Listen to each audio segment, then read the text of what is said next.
Hey everybody.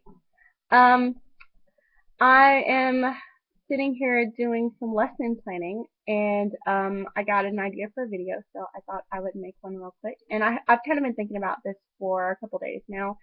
Um, and the title of this video, unless I decide to change it between now and when I finish it, is Fear of Retention, Repetition, and Staggering Lessons. Now, yes, I probably am making up some of those words, but I have a definition for them, so it's okay. So just stick with me.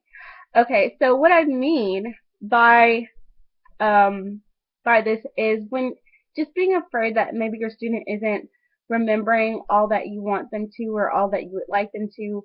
That's what I mean by fear of retention. Like it's really, it's really hard for, I mean, no kid is going to remember everything, that you tell them. We've all been to school. We don't remember half the stuff they told us.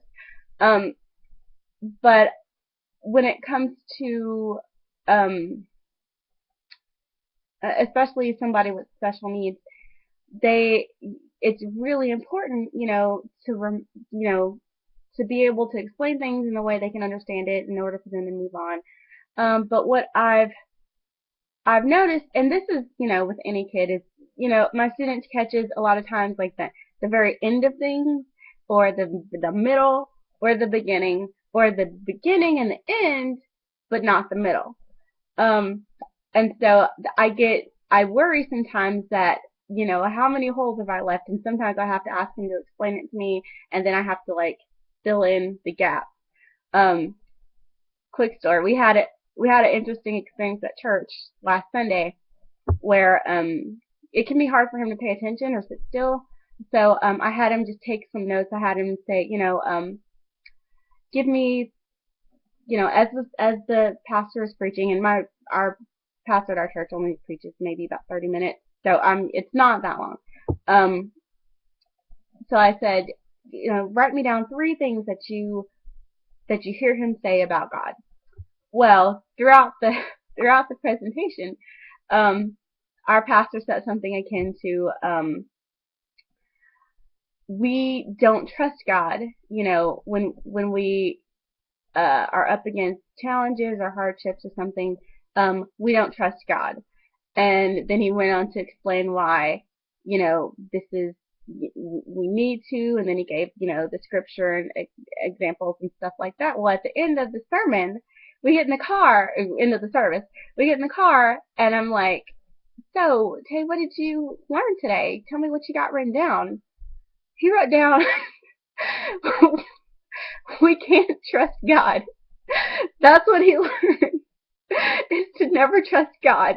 So, I had to fill that in. So that's an example of um just they don't always catch the whole thing. Sometimes, it's just the beginning or the end or little pieces.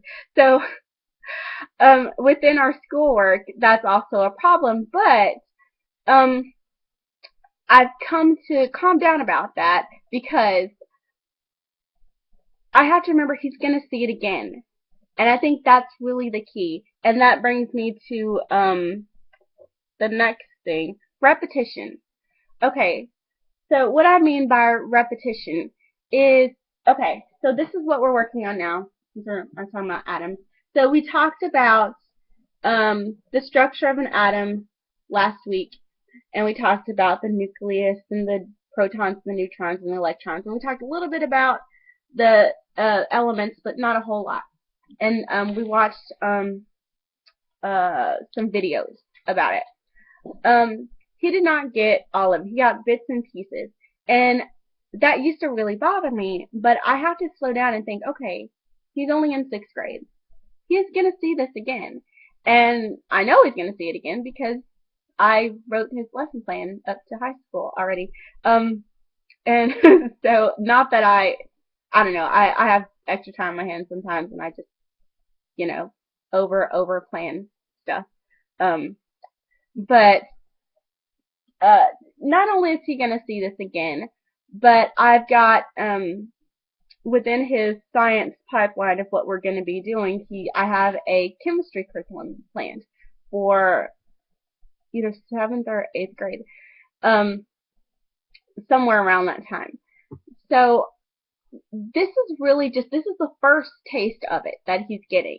And it's okay that he doesn't understand it fully now. So I have to realize that when we talk about this, is he going to get it all? No, he's not going to get it all. He may get 45% of this, maybe. But that is okay. Because really I'm just laying the foundation for the next time he sees it. Which is laying the foundation for really my ultimate goal is to take a crack at high school chemistry. And which is the reason why I'm having him do a full chemistry science curriculum in middle school. Because um, he has to have chemistry for high school. So this is just the first taste of it. So it is okay that he's not getting it all now. He will see it again.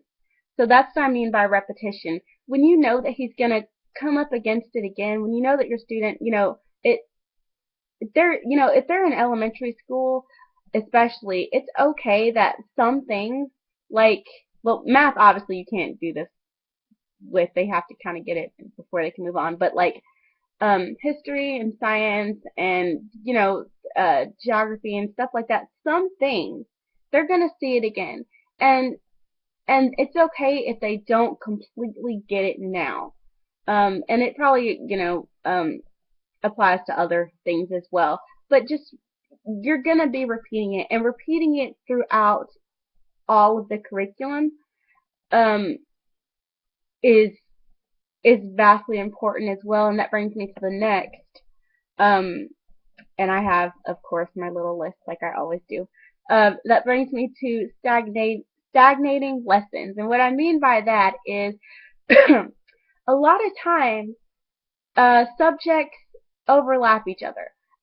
For example, spelling oftentimes will overlap with language arts or writing. And there's a temptation, at least for me, and you may do things differently, but this is just what I found, is there's a temptation to put everything together and cover it all at once. So, since we're covering this in our spelling lesson, and it's in the language book too, let's cover it all at the same time. Or because it's in the writing and it's in your language arts, let's cover it all at the same time. But I found that it's better the to let the lessons stagger. To cover something in one section, we'll cover it in spelling, knowing that in 2 weeks we're going to see it again in our reading lesson. And then maybe in a month we'll see it again in our writing lesson. And I found that that really helps to reinforce things when they see it one time, then they see it again after some time has passed. Because and this is in my opinion, when they when you cover everything all at once, and then the next time you're going to see it again, or the next time your student sees it again isn't going to be until possibly next year, whenever it is you guys move on to the next level in whatever you're doing. Well, yeah, it would be till next year because you have to finish, if you covered everything that had to do with that particular concept at once in all the subjects, you wouldn't see it until next year. So, or, yeah. There's a lot of time to forget because now you've got to learn, they're learning other things on top of it, and then what they remembered kind of gets, pushed out. But if you kind of stagger it, if you let things kind of happen, and you know, uh, just doing things in the order you normally do it, that allows them to see it once and kind of get that taste of it and then see it again. And it's kind of like the repetition thing. Once they get an understanding of it at first in one area, and then not only do they get to see the same concept, but they get to use it again in a different way, and then use it again in another way. So that's what I mean by staggering lessons. And so I guess this is just sharing something I've learned, and as I'm going through my planning, I'm doing that. And a lot of the times things are going to overlap anyway. And at first, when I first started homeschooling, I did try to put everything together at once and do it that way. But I found that it really helps my students to remember things better if they're seeing it over, at different points in time, at different parts, in different subjects. So, yeah, so I just wanted to share that bit of acquired knowledge that I've recently come into, I guess. So, I think I'll make another video after this. But thank you for watching, and I'll see you guys later. Probably in a few minutes. I'll make another video. Bye.